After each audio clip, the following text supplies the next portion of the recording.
I'm doing.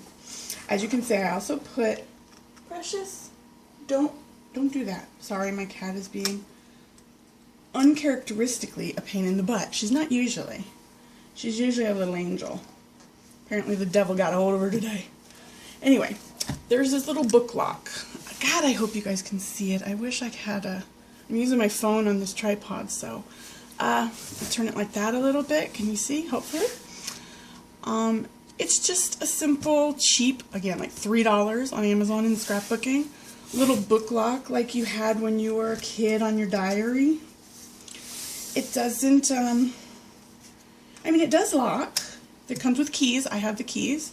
I keep them separate, obviously, because it'd be pointless to keep your keys for your lock with your lock. That doesn't make any sense. But it does lock.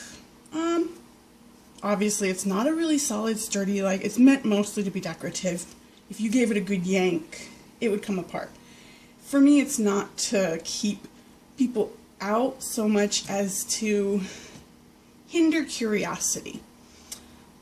I don't lock it most of the time because it's really just me and my wife. And frankly, I trust her. She's welcome to go look in my Book of Shadows. She's actually going to help me with doing some of the title pages for Sabbats and Esbats because she has much nicer handwriting than I do, and I want it to look pretty. So I have no problem with her going in it. My main concern is if there's family or friends over and maybe they get a little nosy. I figure a little lock that actually locks will deter them enough because they're not going to be so nosy that they're going to risk me finding out they were being nosy by breaking the lock, you know what I mean? Also, I don't think any of my family or friends would do that, but you never know. So, it does have a lock. It was originally striped on the side. It's probably pretty obvious. I bought fabric that I thought coordinated with the cover fabric and sewed over it. You can see, like right here, on the sides a bit, that there is stripes. I just sewed it onto it. I think it's good enough, and I think I'm not, like I said, I'm not super crafty. I'm not an artist. This is the best I could do, and I'm happy with it. Someone else could probably do way better, but they're not me, and they're not here to do it for me, so that's what I did.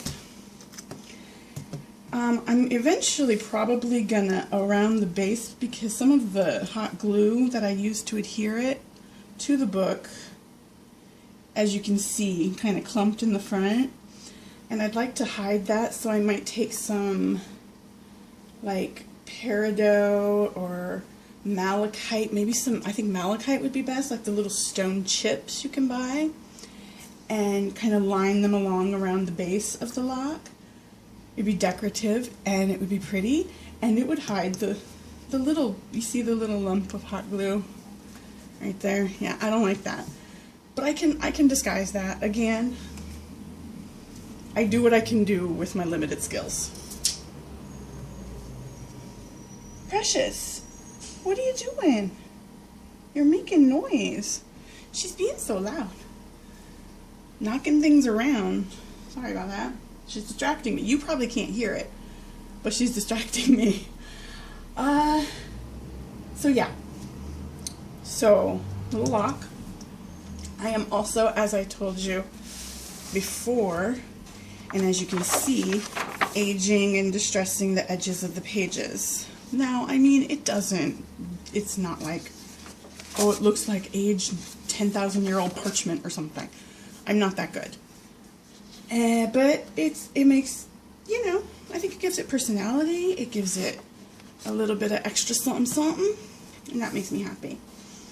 What I'm using, it's not tea stain or anything like that. What it actually is these Distress ink pads by this company called Ranger, or Tim Holtz Ranger.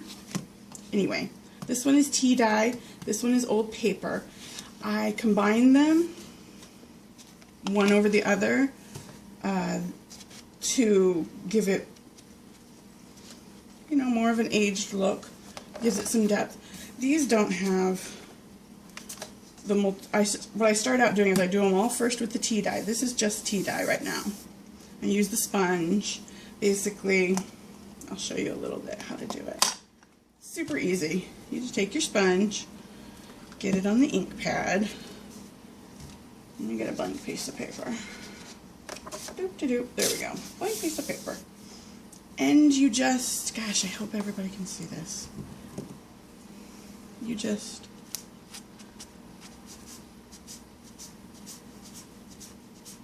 do like so. Just little short, quick little doop-de-doop motions. And you do it all the way around on all the pages. And then after that's dry, you go back through with this old paper, which is a more greenish yellow color. And I put that over it, and it will look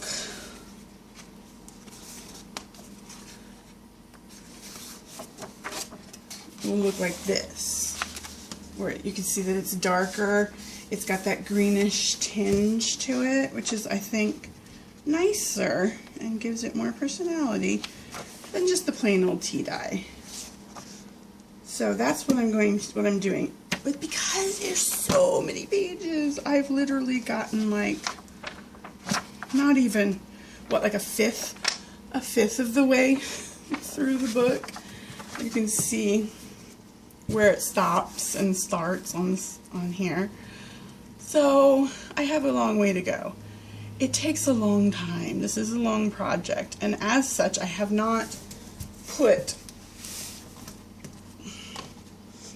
excuse me, I have not written anything in my book yet.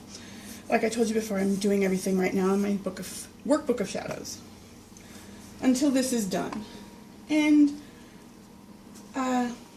so the inks and the sponge and a little package of extra sponges I got on Amazon. Each one of the ink pads is between $4 and $6. So you're talking, let's be generous and say another $12 for the ink, $4 for the sponge and applicator. So another $16. So now we're at like about $60 for everything that I've done that I'm going to be doing to this book so far. $60. I have some other things planned. I bought these little scrapbooking adhesive borders in nature prints, which I think are going to be used for the section pages. I'm going to separate the book into different sections. I'm also going to put some ribbon bookmarks on the top, at the top of the spine, inside the spine, and kind of spilling out ribbon bookmarks to mark each section. Like there will be a section for spells, there will be a section for beliefs, there will be a section for the wheel of the year, there will be a section for herbs and incense and oils, that kind of stuff. I'm going to make title pages for each of those sections, and I think I'll use these borders for that. I also have some peacock feathers that I'm going to be using to decorate pages and blah blah blah. There's going to be lots of decoration in there. So that's where I'm at so far. As I said, I'm not anywhere near done. This is just video 1 of the series. I will do another video when I get further along, maybe once I finish the pages and start getting more in depth of filling in the book. I'm also going to do inside the front and back covers. Right now I just have this white paper. What I basically did is took the first page of the sketchbook and glued it down onto the cover, so to hide the edges of the folded over and glued fabric for the cover, because I thought it looked really ugly. So the white paper doesn't look very much better. So what I'm going to do probably is get some scrapbooking paper, some end paper, and glue that in here and make it pretty in a coordinating color. So all told, in the end, this book is going to cost me around $75 to $100. But you don't have to spend that much. I'm doing some personal touches that you don't have to do. You don't have to go as far as I am with the antiquing the pages, and you don't, so you wouldn't have to buy the ink and the stuff. I mean, you can do whatever you want, but I'm really, really happy with it, and I think that it's going to be so great when it's all done. I'm just really happy. So I wanted to share where I am with my book right now with you guys, and unfortunately no Precious to say hello or goodbye today because she's being a little pain in the butt and doesn't want to come over here and say anything. So, sorry about that. Next time, I have planned a video on divination because I finished my scrying mirror, and I also have my runes that I want to show. So I'm going to do a video on divination. I'm also obviously going to do, like I said, more videos on the Book of Shadows as I go along and as it progresses. And if you guys have any suggestions or anything you're curious about, let me know, and I will certainly attempt to fill your requests. And until then, I will talk to you guys later. Bye!